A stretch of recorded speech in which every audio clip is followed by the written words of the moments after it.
Hello, everyone. Welcome to FDH Lounge mini episode 1868. This is FDH managing partner Rick Morris coming at you with one of our favorite FDH Lounge dignitaries, Russ Cohen, the first of our dignitaries to join after the original dignitaries back in 2007, proprietor of the great Sportsology site, and now 11-time author. And since we're Might be talking 12. We're hockey, mulling over something new. really? Okay. Well, on the 11th one that just came out, that's a hockey book, so definitely hit that. Yep, game winners. Yep. Okay, game winners, and that is what 50 game winners from Yep, hockey 50 history. best game winners of all time, not including like the Summit Series. It's Olympics and NHL. Olympics and NHL. Okay, all right, and that is definitely a book worth checking out. And as we're here today for our 2025-2026 NHL season preview. Traditionally, we go through these things division by division, and just on a macro level, you and I talked about this off air. I mean, there are a handful of notable things that happened around the league, particularly with some of the marquee franchises.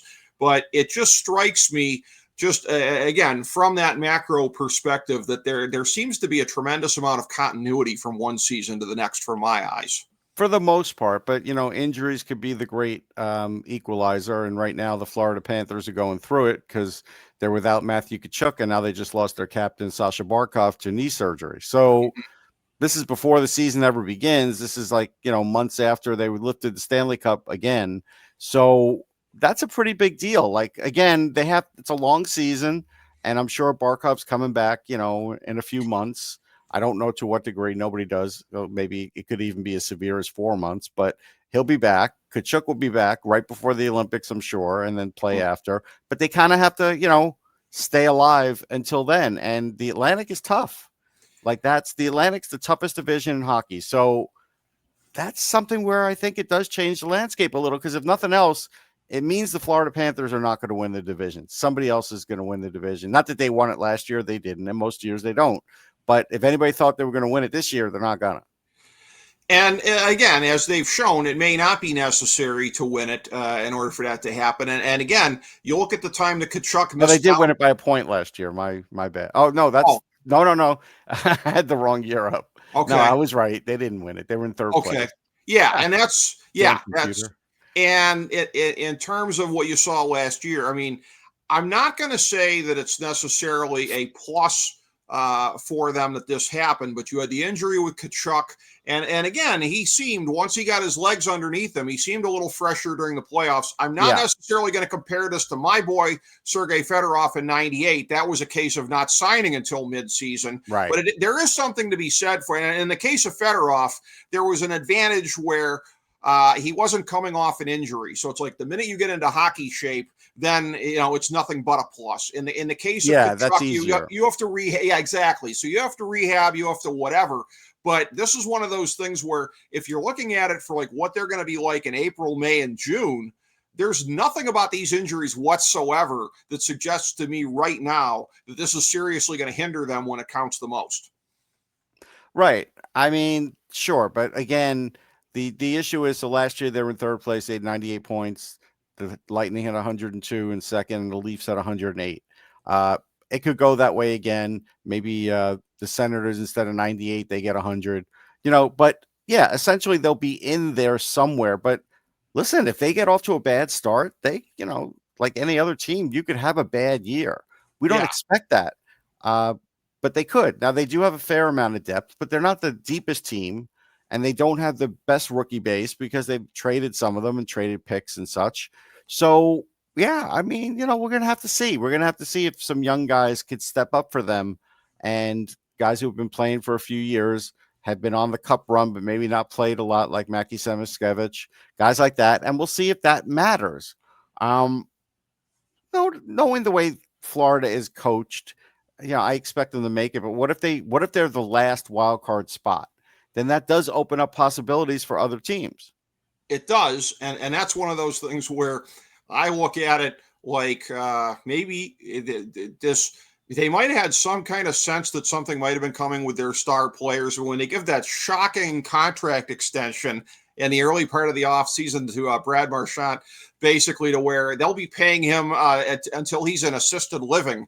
Right. Like they're going to be leaning on him a Oh, lot yeah. I in mean, the an early older going. Brad Marchand is going to be a key contributor now, no question. I mean, this Barkov injury came in practice, I believe. So, Yeah, yeah. So, no, this is a big deal. But, again, we'll see. I mean, the Leafs are still going to be really good. They still could win the division. They're without Mitch Marner, but, I'll give a spoiler here. I did another show, and I feel like even though they don't have Marner, I know they're going to use Domi or somebody like that.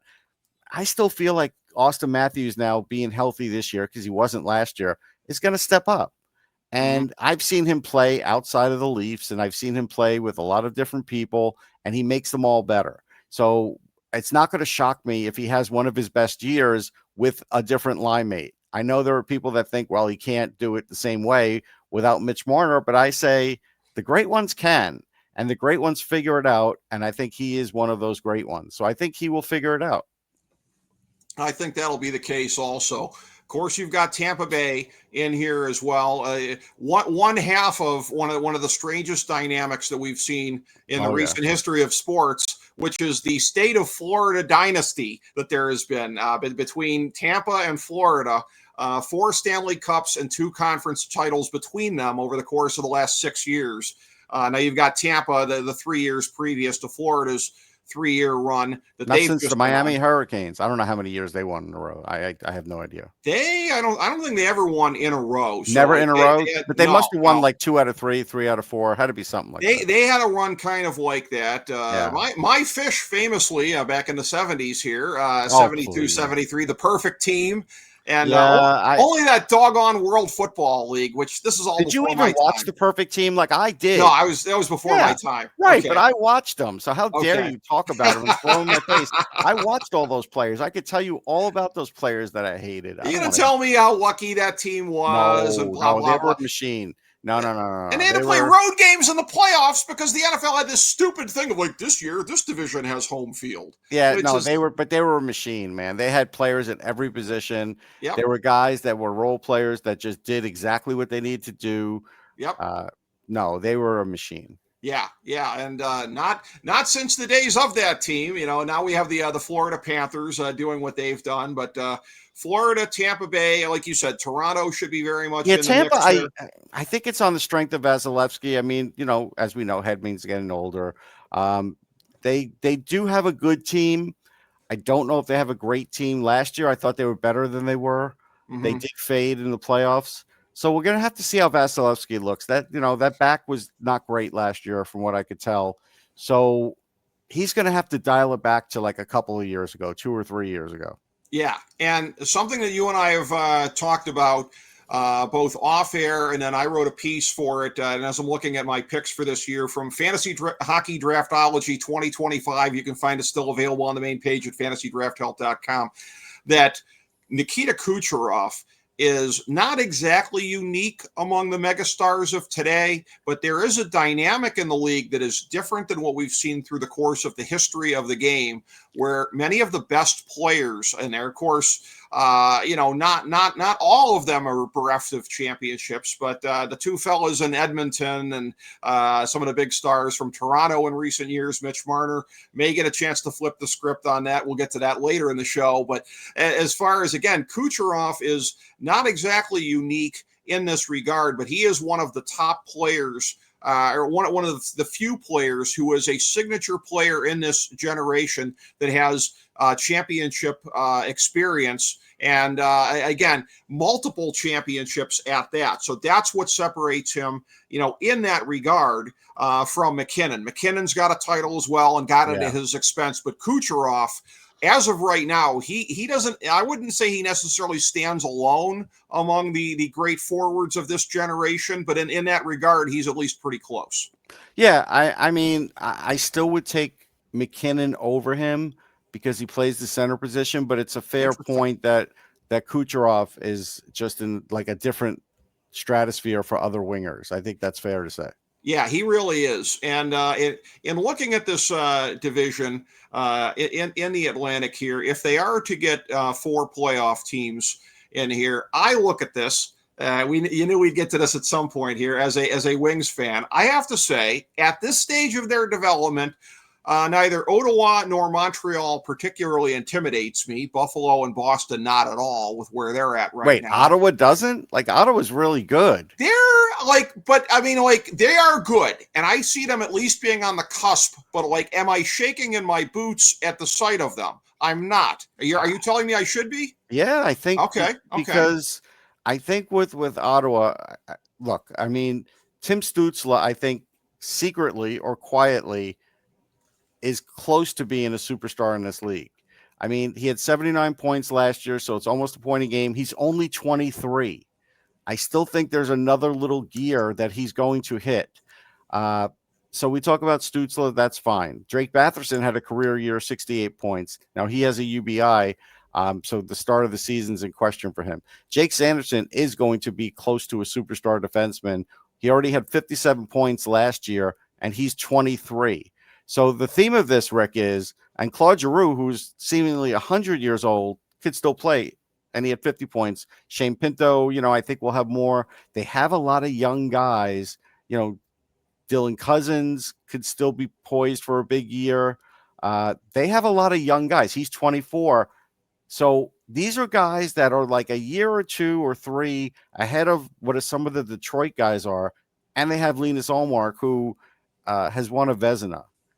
Now, John Gibson is your hope, but I don't know. I don't know if their defense is good enough on the Red Wings. I still don't know if like their bottom six has enough scoring.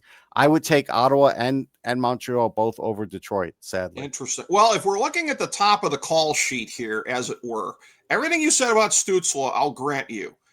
Is that different in any way, shape, or form from what we could say about my guy, Luke Raymond? I mean, I think he's a little better than Lucas Raymond. I think Stützle is on the level of Dylan Larkin. And so I think Raymond's better than Larkin. No, not yet. Not yet. I mean, can he be better? Maybe. Larkin does too many things. That's why. But yeah, I think Lucas Raymond. Larkin's also got a ceiling, though. I don't think Larkin's ever going to be anything more than what he is today. That's, I love him to death, but I just, to me, he's more of he is what he is kind of a guy. Raymond is still on the growth curve. I think Stützle is as well. These are very interesting teams, and certainly. Yeah, I mean, Moritz. You can make an argument like Moritz Seider and Sanderson are close, but the difference is that the Ottawa guys are more like a year ahead.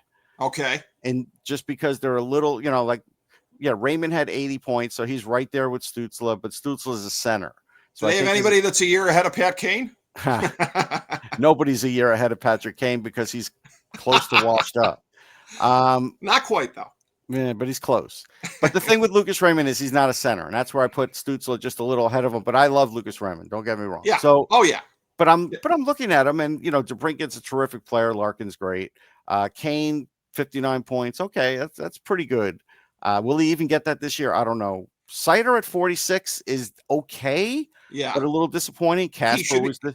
He should be more than what he is, yeah. Yeah, Casper was disappointing. They had a lot of guys that were a bit disappointing. I think Edmondson could be a little better. So I do like him. It's going to depend, and I've defended him for a while because he was in Anaheim when Anaheim just wasn't that good. Right. This is a year for John Gibson to stand up. If he really stands up, they'll be in this race.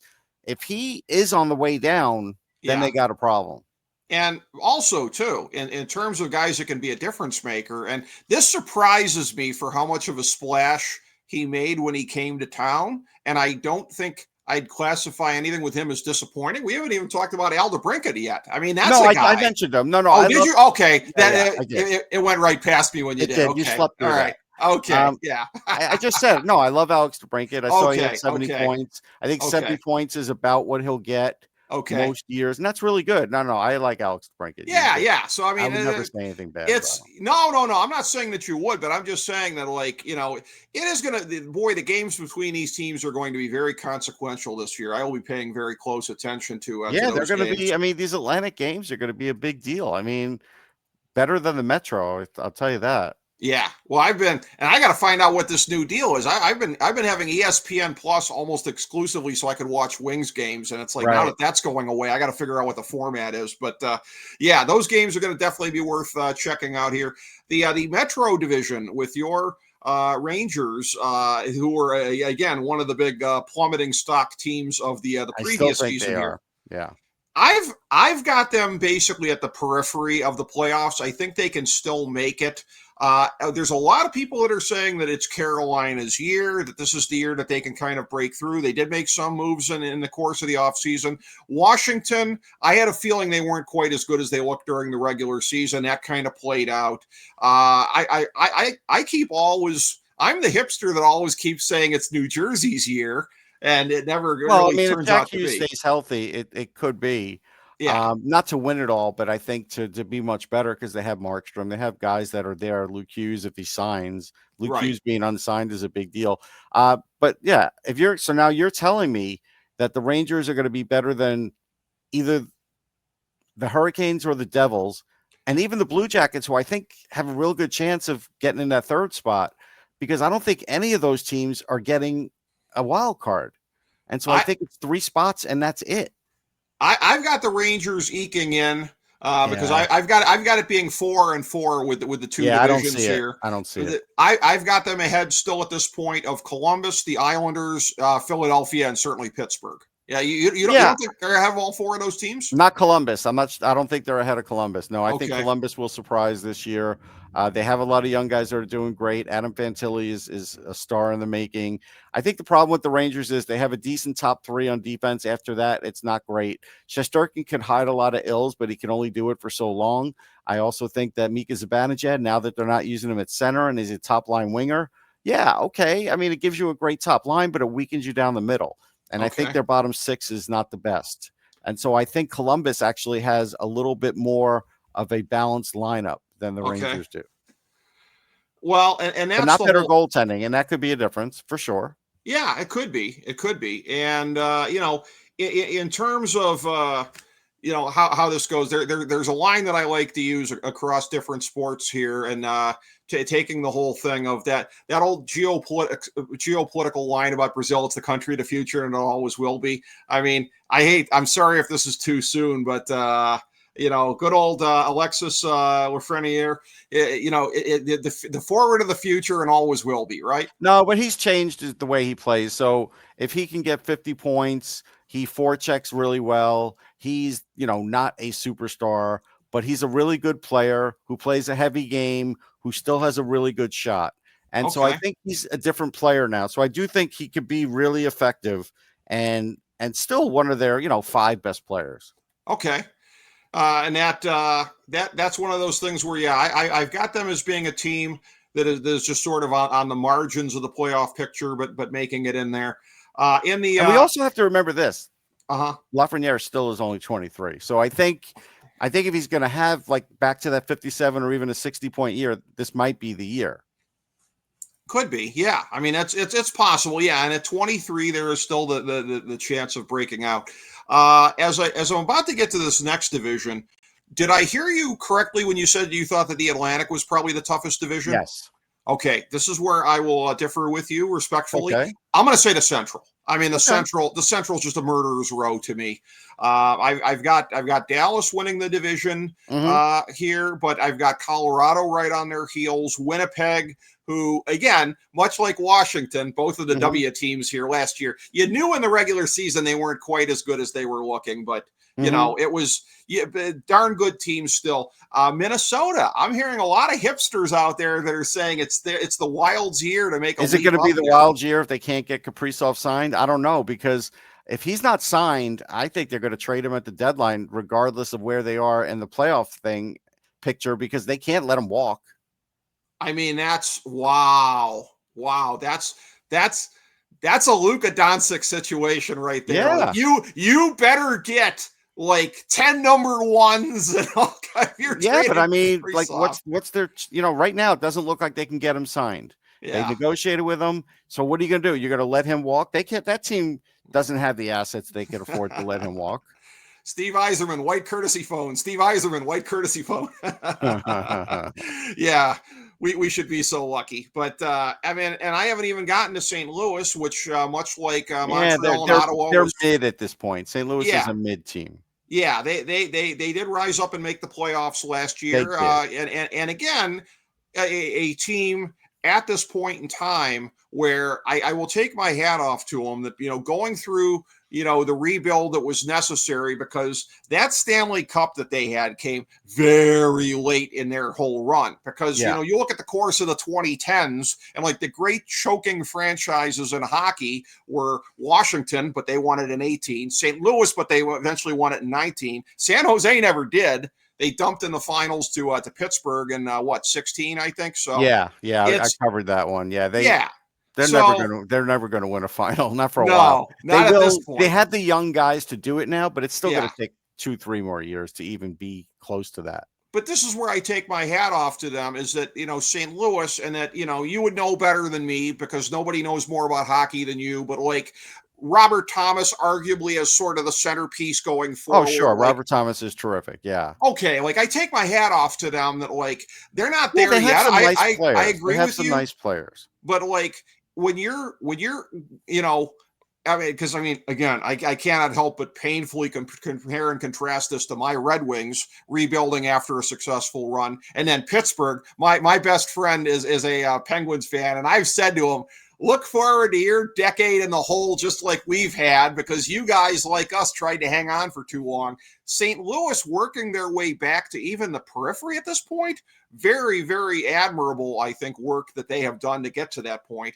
I don't have them as a playoff team this year either. I don't have Utah as a playoff I team. think There's Utah some is gonna push some of the other teams because I think Logan Cooley, is close to being like that 80-point guy, and okay.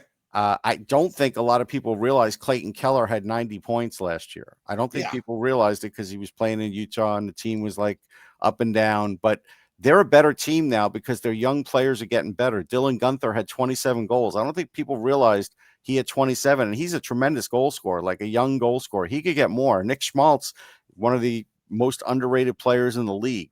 I mean, Gunther's only 22. So they have these young horses. They need to get better goaltending, and if they do, um, they could be a problem. But again, I think the Wild could run into trouble with this whole contract thing. I think the Avalanche are on the way down, like not to the point where they're not making the playoffs, but to the point where they're going to struggle more than I think people are used to, because they have run dry on prospects. They've been patching up the lineup for years. They're probably going to try and get Sidney Crosby at some point if he ever wants to go, because McKinnon might be able to lure him there, and that might save him. But ever since losing Rantanen, they've not been the same team. They're so shameless. Are they going to retire his number like they did with Ray Bork? That's one of the worst I things don't I've want ever to seen in go sport. there. That's old news, man. We're not going Well, there. You and can't date me. I will co-sign everything you said about Utah. I don't think anybody outside of Clayton Keller's immediate family knows he scored 90 points last year. So I would agree with everything you said there. Chicago is at the bottom, mired in irrelevance at this point. And then Yeah, the other team we haven't talked about in the division is Nashville, who a year ago, boy, me and so many other people so wrong about them. Nashville's going through a rebuild, whether they want to admit it or not. Yeah. Yeah. Just They're doing it. They just yeah. haven't admitted it. Yeah, I mean that was the plummet that nobody saw coming. I won't speak for you, but I sure No, I didn't, and saw it most coming. pundits. I called them a bubble team. I did not Oh, go interesting. with. Yeah, Okay, no, I thought I they didn't were a remember bubble what you team. said. Good for Yeah. you, because you were And I closer didn't to the say they mark. were going to definitely miss. I just said, hey, Yeah, I think they're a bubble team. I think they have some problems. very interesting. Yeah, because they seem poised to build on what Now they they had might make done. another mistake, Nashville, because Brady Martin's scoring. Maybe they're going to play him as an 18-year-old in the NHL. I think that's a mistake, but Hmm. they might force it. Like, Barry Trotz Yeah, is running a little roughshod there, trying to show that last year was a fluke. But yeah. they got some aging players, so we'll see. Yeah. It's a tough situation for them. And then you look at the Pacific Division, and that's Good where division. there's a lot of intrigue there, because at the top of the division, you have the teams that have repped in the Stanley Cup final the last couple of years, Vegas and Edmonton.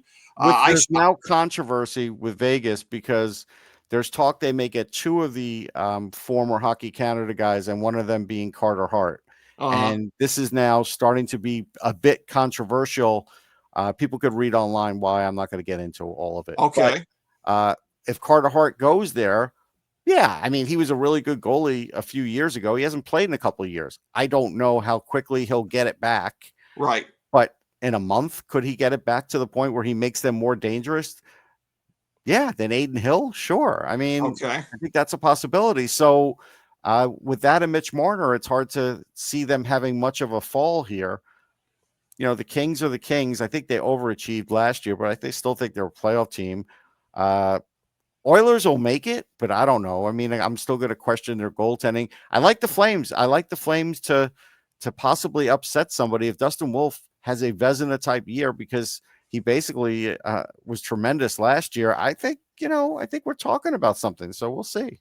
Okay, yeah, and I think again, in this division, I think Mitch Marner being in Vegas, I think that ultimately makes a difference there. I have them Yeah. as the division winners, but Edmonton right on their heels. I continue to think that they might be able to squeeze something out of the Rhine and Calgary. I have them as a playoff team as well. I think it's Dustin Wolf could be the X factor there. Plus, they have a bunch of young players. Matt Coronado keeps getting better, so they have a bunch of young players that are starting to step up. But Wolf, young goalie, one of the best young goalies in the league, may soon be one of the best goalies in the league. And the other issue thing about Dustin Wolf is he's an American, so like Bill Guerin not committing to who's going to be Olympic goaltenders. I know everybody says, well, the Americans are stacked, and well, they're really stacked because Dustin Wolf's one of them too, and who knows? Yeah, yeah. So you've got that.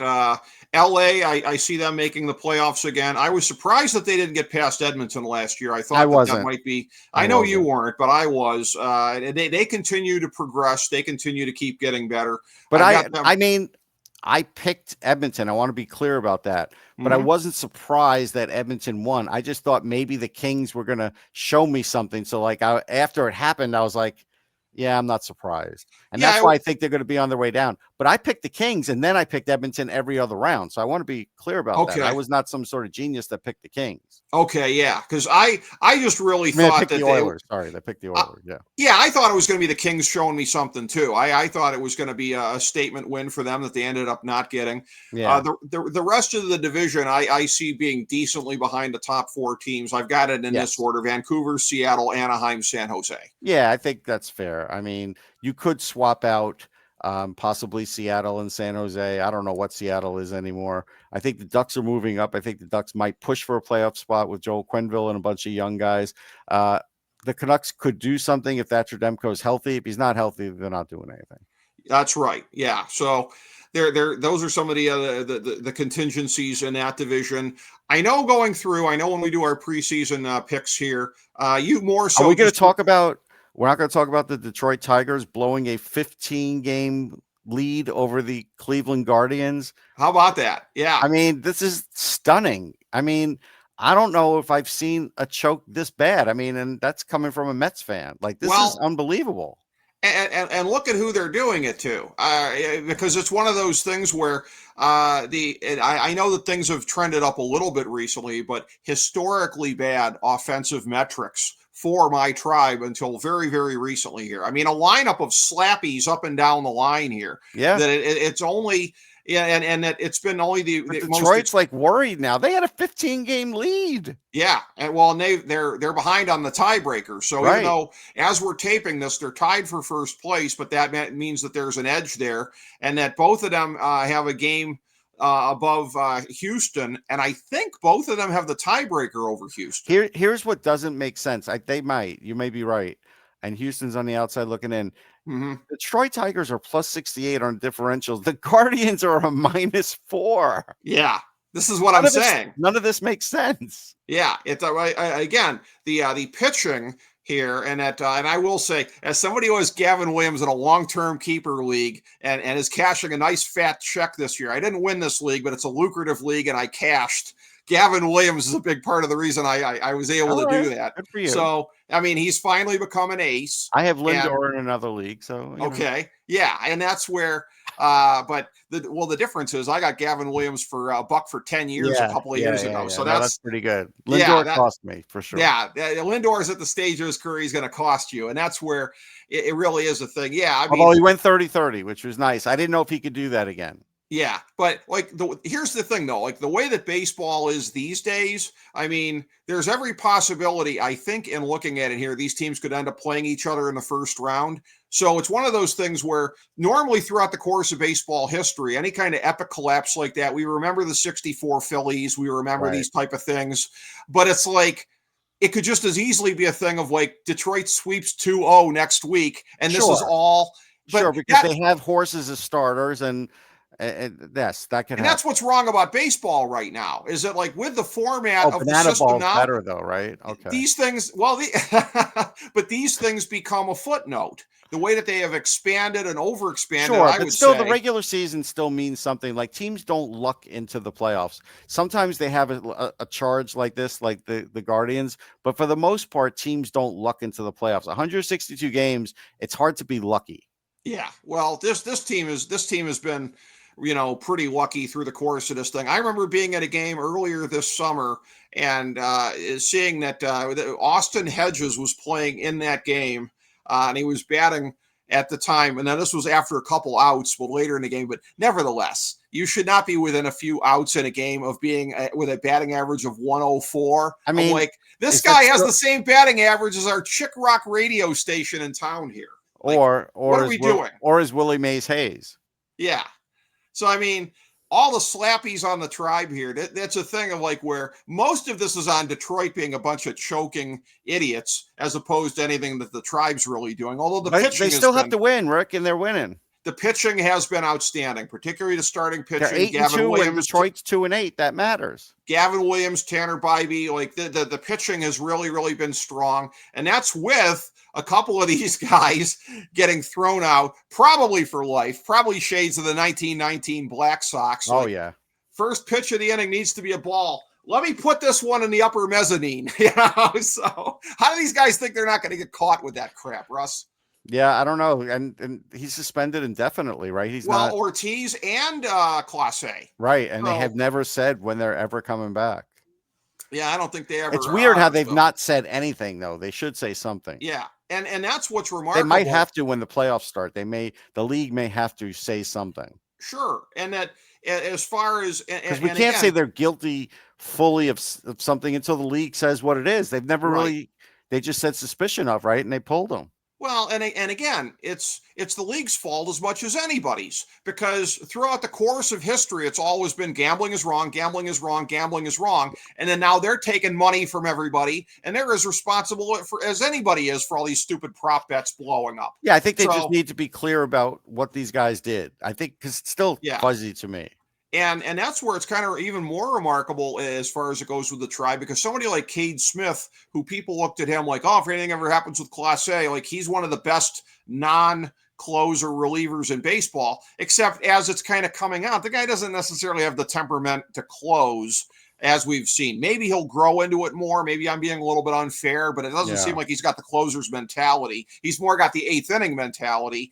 But I mean, they've been doing a superlative job, and certainly I will be interested in seeing how this weekend plays out. As far as how the NHL season plays out, I know traditionally at this point you're not really making the hard and fast predictions. No. I will. I'll make them, and then you can kind of react to them here. So, all right. So I'm just going to jump to the conference semis because, again, in Fantasy Hockey Draftology 2025, available on the main page of fantasydrafthelp.com. I had Florida winning the Atlantic. That was before some of the injury situation. Okay. The injury picture was not as clear.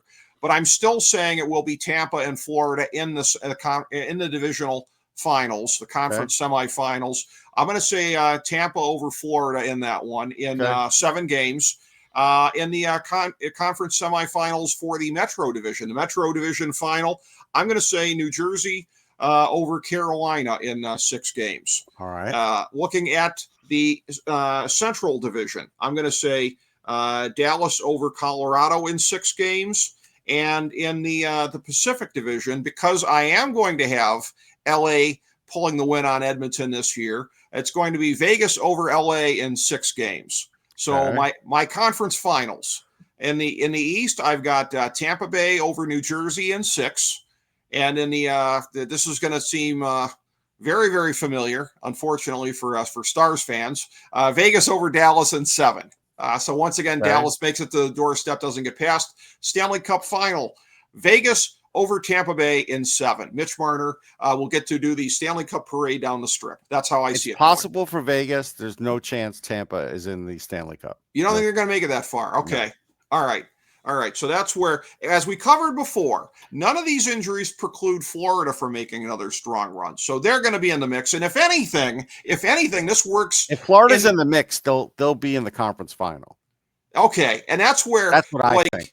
This might actually be beneficial in a way, if you could say it that way, in terms of the whole thing of like the 3 springs in a row of playing deep into June. Sure. This mitigates that a bit. This is taking its toll, but still, they have one of the best goalies. They have a lot. So they know how to win. And if Marchand could dial it back a little, they may be able to hang in there. That's all they have to do is hang in there. You seem pretty convinced it won't be Tampa. I'm looking at the number of teams here who could dislodge them. You've got Florida. You must be a really big believer in Carolina then, because they're a little bit of a believer, but I don't love their goaltending. But I think they can go a few rounds. And I think, I think they could surprise a team like Tampa. I think the Leafs maybe go 2 rounds. I don't know if they can go more than that. I think that's kind of like where my headspace is. But as far as in the East, I really think Carolina is better than Tampa. I do. Okay. What if it's Toronto and Vegas in the final? People in Toronto would go crazy over that. Yeah, that would be. It would be unbelievable, the satire in that. That would be so immense. It'd be chef's kiss, man. It really would be. It really would be. I could think of nothing better than that. But that's it. So that's our preview for the year. We'll be, of course, taking a look at it here as the season goes along. We'll be doing a little bit of Olympic hockey stuff, a little bit of a preview on that, the Epic tournament that's coming up. I actually have an idea I want to pitch you off air about that, but we'll be looking at the hockey landscape as we go along here. Always a privilege and a pleasure. My great friend, the great FDH Lounge Dignitary, Russ Cohen, proprietor of Sportsology, 11-time author. Thank you so much, as always, my man. Thanks, Rick. Appreciate it, Russ. Thank you. And everybody, thanks a lot for checking out FDH Lounge Mini episode 1868.